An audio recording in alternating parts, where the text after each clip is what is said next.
That first half goal from Bardi put North Macedonia ahead before England equalised in the second half through an own goal. So it's finished 1-1. England are unbeaten this year. They went through the entire qualifying campaign without defeat, and therefore it means that at the end of the qualifying campaign, the group looks like this. England top it, and they top it by 6 points as well, clear of Italy, who have also qualified this evening after their draw in Germany against Ukraine. That one finished 0-0, so Italy also will be in the draw for the Euros. They have qualified. Harry, not the best way to end the campaign. Sum up that 90 minutes there. Yeah, difficult game. You know, we knew it was going to be tough. Coming away from home against a decent side, obviously. Playing on a pitch that, you know, it's difficult to play our style of football, but, you know, credit to the boys. We went 1-0 behind against a run of play, really, with a soft penalty, and then second half, I thought we'd come out with a real, energy to try and get back in the game, and we did. And then, of course, it was kind of us from there. We just couldn't quite get the final finish to finish it off. Harry, a difficult game for England tonight. Was that down to England not getting going, or a really well-drilled North Macedonian side? I think we controlled the game from start to finish. Numerous amount of chances. Some bad decisions went against us. I must say, on a really, really bad pitch. Of course, we can play better. We know we can play better, but they produced a good performance. They're a tough team.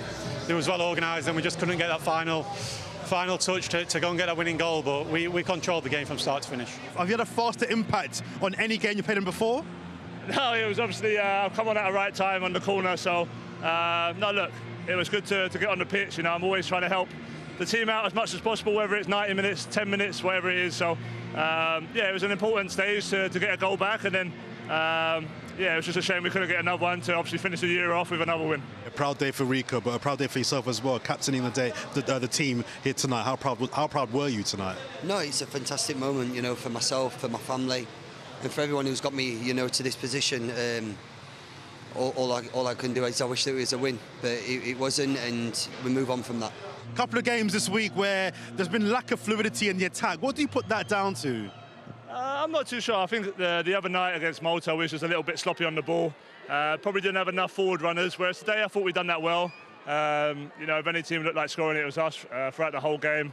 We got a bit of a sucker punch on the counter-attack with a soft penalty, and then we had to work our way back into the game. We're playing against teams that I know people expect us to win, you know, by 5 or 6-0, but it's not always the case. These obviously done the job on Italy last in the World Cup qualifying to knock them out. So look, we wanted to finish the year with a win. It weren't the case today, but we can be really proud on the way the qualifying campaign has gone, and now we look forward to the 2 friendlies in March. I think after the qualification that we've had, and obviously already qualified, it was always going to be tough to come here. But listen, we dug in and we got a point. Obviously we wanted to take 3, but listen, things happen in football that I don't think are fair, and I think the man to my right of me has probably received an unfair decision there. What was your view on the penalty? No, I think it's really soft. I think I've said it for numerous amount of months now. As a defender, you may as well, you can't defend, you can't touch anybody, you can't have your arms where you want to have your arms. It's a natural movement from Rico, and it's where the game's going. But no, it should never ever been a penalty. What did you make of your debut? Obviously, overall, I'm very happy. You know, unfortunate with the result and obviously the decision that went against me. But overall, I'm so happy to have, you know, made my debut first of all before my birthday. It's a lovely birthday present, and to do it with the people around me, I couldn't have dreamed anything better. One final word on Rico Lewis on his debut today. What did you make of his game today? Oh, it's really good, really good. Without the ball, with the ball. A shame with the penalty because, like I said, it was disappointing. But you know, he could be very proud of his debut. I thought he was fantastic all throughout the game. So he just needs to keep working hard, as I'm sure he will. And I'm sure he'll be back with us and trying to get on the pitch. What do you make of his performance today and generally the season he's having so far? No, he's a great lad. Listen, he's shows day in, day out his qualities, and to play for a team like we've got, he deserves this cap, because I think he's been fantastic. So first and foremost, congratulations and happy birthday for tomorrow. Thank you. Do you sense that with a couple of key injuries at left back, that's a position you can, if you continue on your trajectory, really nail down and get a position in Germany next year? You know, I'm not really focused on any tournaments or anything in the future. All I can do is focus on myself and, you know, what I can do to get better. So, you know, whatever be will be. I just need to focus on what I can do, the little bits that I can improve on, and we'll see what happens. Gareth Southgate has said before that he wants to prioritise players who can play in multiple positions. Does that give Rico Lewis a good chance of making that squad next summer? It gives him a good chance. Listen, he's got a lot of competition. You've got Chilwell, you've got Shaw, you've got Levi Colwill playing the left-back position. We've got an abundance of right-backs, midfielders, holding midfielders. But he's given Gareth another option, and that's all you can do. And he's right. We was asking him questions there. Are you thinking about?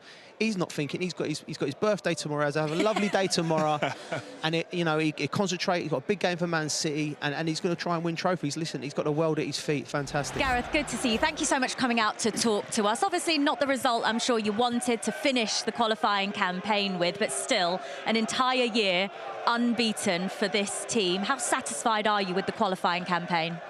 Yeah, look, I think the really big results were in March, winning in Italy, the result against Ukraine. So it meant that coming here tonight was a completely sort of different test.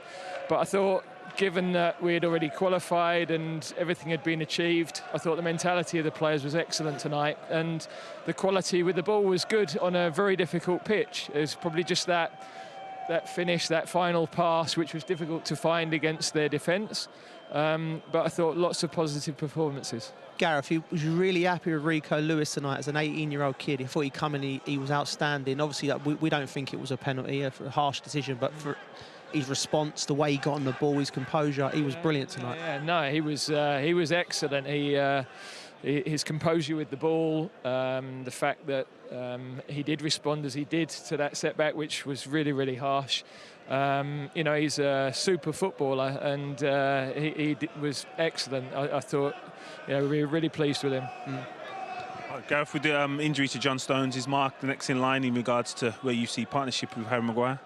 Well, Mark's been excellent. I mean, he's really, in every game, shown great composure. His defending's been good. So he's taken what I've seen at his club into international football. And as we all know, that's not straightforward. But he's really looking a top player. What's the next 5 months now until a bit of a break, rest, going to watch some football?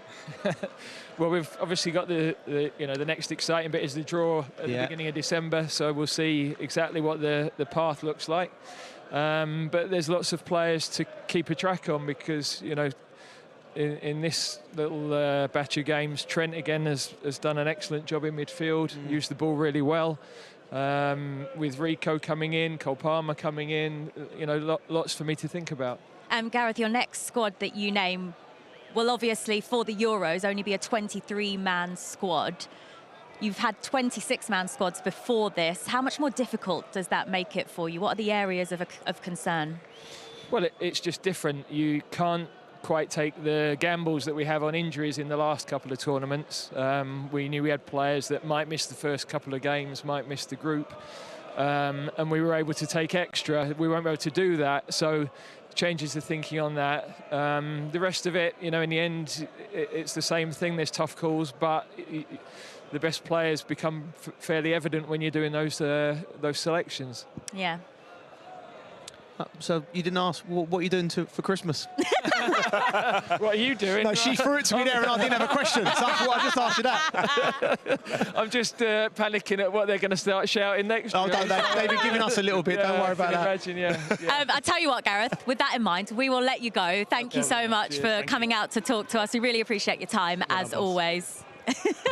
I didn't mean to do that to you, Joe. I thought you had something to say. You know what that is in football? That's given me a dangerous ball, a hospital pass. That's what that is. Is that what I've run out of questions. You've thrown it to me. Grenade. I have to ask the gaffer about Christmas.